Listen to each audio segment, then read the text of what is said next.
જય શ્રી કૃષ્ણ મિત્ર. ઘણીવાર ઘરમાં પૂજા દરમિયાન તમે જોયું હશે તમે જે માતાજીના દીવો કરો છો તેમાં ફૂલ બને છે. જેમ જેમ દીવો વધારે પ્રજ્વલિત થાય છે તેમ તેમ ફૂલ પણ મોટું થતું જોવા મળે છે. ક્યારેક પૂજાની વચ્ચે ફૂલ બને છે તો ક્યારેક પોતાના અંતે ફૂલ બને છે તો ક્યારેક તે ફૂલ શરૂઆતથી જ બનવા લાગે છે અથવા ક્યારેક દીવામાં ચંદ્રનો આકાર બને છે તો ક્યારેક શિવનો કે ઓમનો આકાર બનવા લાગે છે. મિત્રો, વિવિધ આકારોમાં દીવામાં ફૂલ બને છે. મિત્રો, આજે આપણે જાણીશું કે પૂજાના દીવામાં ફૂલ કેમ બને છે. તે તમને કયો સંકેત આપી રહ્યું છે?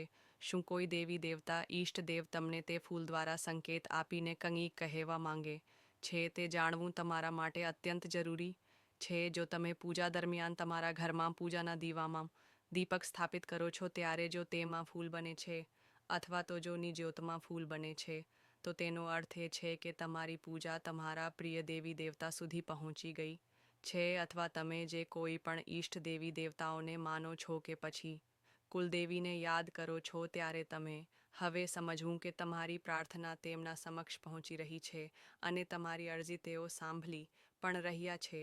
એટલે કે આ રીતે જો દીવાની જ્યોતમાં જો કોઈ ફૂલ બને છે તો તે દર્શાવે છે કે તમારી પૂજા તમારા મનપસંદ દેવતા સુધી પહોંચી છે અને તેમના આશીર્વાદ ચોક્કસપણે તમારા પર પડશે. આ સંકેત તે પણ સૂચવે છે કે તમે જે કોઈ પણ કુલદેવી માને કે પછી તમારા પ્રિય દેવી દેવતાઓને માનો છો તે પ્રિય દેવતા તમારી સામે હાજર છે અને તમારી સાથે પ્રત્યક્ષ અને પરોક્ષ રીતે છે.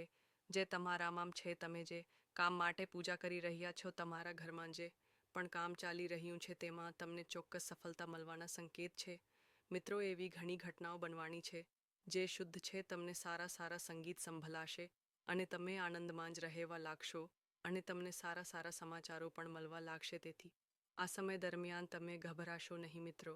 જો તમે તમારા ઘરમાં આવું વિચારતા હોવ તો આ ફૂલ કેમ બહાર આવે છે કે દીવાની જ્યોતમાં કેમ આવી રીતે ફૂલ બની જાય છે, તો મિત્રો આવા સમયે તમે આ દીવાને તમે ઓલવી નાખો છો તો આવું ક્યારે પણ ના કરો, કેમ કે તેનાથી તમારા ઈષ્ટ દેવતા હોય કે કુલદેવીમાં હોય કે તમે જે કોઈ પણ પ્રિય દેવતાને માનતા હો તેઓ તમારાથી નારાજ થઈ જાય છે. તેથી આ વાતનું ખાસ ધ્યાન રાખો કે યા પણ તમે તમારા કુલદેવી કે ભગવાનની પૂજા કરો છો કે તમે તમારા પૂર્વજોની પૂજા કરો છો, જે પૂજામાં જે વિધિમાં તમે દીવો પ્રગટાવો છો ત્યારે જો તેમાં ફૂલ બની જાય છે તો આ એક ખૂબ જ શુભ સંકેત છે. મિત્રો, આવા સમયે જ્યારે પણ તમારી સાથે આવું થાય ત્યારે તમારે એક ઉપાય કરવાનો છે. ઉપાય એ છે કે આ સમયે તમારે તમારા જે કોઈ પણ પૂર્વજ હોય કે કુલદેવી હોય કે ઈષ્ટ દેવી દેવતાઓ હોય તેમની સામે તમારે પ્રાર્થના કરવાની છે અને તમારી જે ઈચ્છા હોય તેને તે સમયે વ્યક્ત કરવાની છે.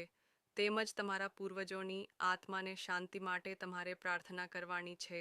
અને જો તમારે કોઈ એવી ઈચ્છા હોય જેને તમારે જલ્દી જ પૂરી કરવી હોય તો આ સમયે તમે જલ્દીથી માંગી શકો છો અથવા તો જ્યાં સુધી દીપકની જ્યોતિમાં ફૂલ રહે છે ત્યાં સુધીમાં તમારી ઈચ્છા હાવ વ્યક્ત કરી દેવાની છે. તેમજ મિત્રો, જ્યારે પણ તમે તમારી કોઈ ઈચ્છા પૂરી કરવા માટે પ્રાર્થના કરો ત્યારે દીવા આગળ જો તમારા ઘરમાં મીઠાઈ ન હોય તો તમે ગોળ કે સાકર અર્પણ કરી શકો છો. આ સિવાય પણ મિત્રો એક ખાસ ઉપાય છે જે તમને હું વિડીયોના અંતમાં જણાવીશ. ત્યાં સુધીમાં જો તમે હજી સુધી ચેનલને સબસ્ક્રાઇબ ન કરી હોય તો ચેનલને સબસ્ક્રાઇબ કરી દેજો અને વિડીયોને વધુમાં વધુ શેર કરજો.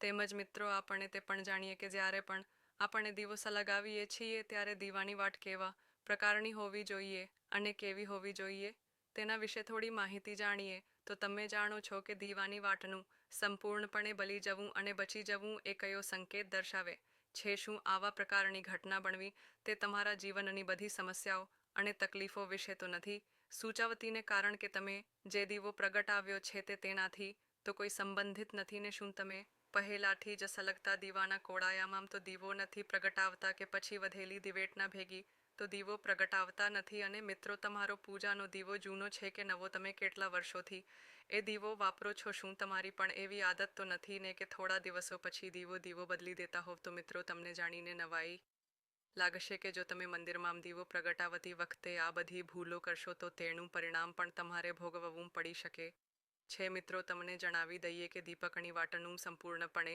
બળી જવું કે પછી બચી જવું તે બંને અલગ અલગ સંકેતો આપે છે જેને જાણવું આપણા માટે અતિ આવશ્યક છે. તો મિત્રો, જો તમારા દીવાની વાટમાં ફૂલ બની રહ્યું હોય તો તમે ખરેખર ખૂબ જ ભાગ્યશાળી છો. આ સાથે જ મિત્રો, તમારે દીવો પ્રગટાવવાના કેટલાક ખાસ નિયમો વિશે પણ જાણવું જોઈએ. જો તમે વાટને પહેલાથી જ પ્રગટાવેલા દીવામાં રાખો અને તેને પ્રગટાવો છો તો દુર્ભાગ્ય તમને ક્યારેય છોડતું નથી. જો તમે પહેલાથી જ પ્રગટેલી વાટ કે કાલાશની રાખ હોય કે દીવામાં અન્ય કોઈ વસ્તુઓ પડેલી હોય અને જો તમે તમારી વાટ તેમાં નાખીને તે દીવાને સળગાવી દો છો, તો તે દેવી દેવતાઓ અને ભગવાન તમારા પર પ્રસન્ન થવાને બદલે તમારા પર નારાજ થાય છે અને તમને આના ખૂબ જ ભયંકર પરિણામો જોવા મળે છે. તમારું કામ બગડવા લાગે છે, તમારી તિજોરીમાં રહેલા પૈસા ખર્ચવા કે કોઈ કારણ વિના ઓછા લાગે છે અને તમને પૈસા મળવાના તમામ રસ્તાઓ પણ બંધ થઈ જાય છે. તેથી મિત્રો, હંમેશા ધ્યાનમાં રાખો કે જ્યારે પણ તમે દીવો કરો છો ત્યારે તમારે હંમેશા સ્વચ્છ અને સાફ દીવો જ વાપરવો જોઈએ. મિત્રો, કેટલાક લોકોને દર થોડા દિવસ પછી દીવો બદલવાની આદત હોય છે. ત્યારે ગુરુજી કહે છે કે તમે જે દીવા વડે પૂજા કરો છો તેને ક્યારેય બદલવો જોઈએ નહીં. તમે તે દીવાને સિદ્ધ થઈ જવા દો. જ્યારે કોઈ પણ દેવી દેવતાઓની સામે કે કુલદેવી માની સામે કે ભગવાનની સામે જ્યારે દીવો પ્રગટાવવામાં